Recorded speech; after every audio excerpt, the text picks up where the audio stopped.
Hello నమస్తే. నేను మీ లత from Kakinada. ఈరోజు టాపిక్ ఏంటంటే కంటి లోపల నలకలు పడిన వాళ్ళ గురించి మాట్లాడుకుందాం. సో అది ఎక్కువగా ఎవరికి పడుతుంటాయంటే వెల్డింగ్ చేసే వాళ్ళకి, ప్రతిరోజు ట్రావెలింగ్ చేసే వాళ్ళకి ఎక్కువగా పడుతున్నాయి.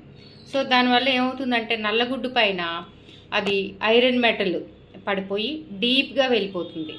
సో వెళ్ళిపోయినప్పుడు ఏమవుతుంది, అది నల్లగుడ్డు కొన్ని లేయర్స్లోకి వెళ్ళి అతుక్కుపోతుంది.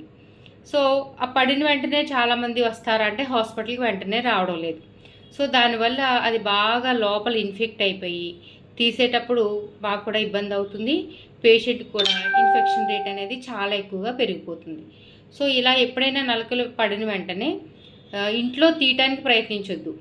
వెంటనే హాస్పిటల్కి వస్తే దాన్ని కేర్ఫుల్గా తీస్తాం. అది 3-4 డేస్ తర్వాత ట్రై చేసి లేకపోతే వేరే మెడిసిన్స్ వేసి రావటం వల్ల ఏమవుతుందంటే ఇంకా తీయటం కూడా కష్టం అవుతుంది, పీసెస్గా వస్తుంది. అలాగనే ఇన్ఫెక్షన్ రేట్ కూడా పెరుగుతుంది.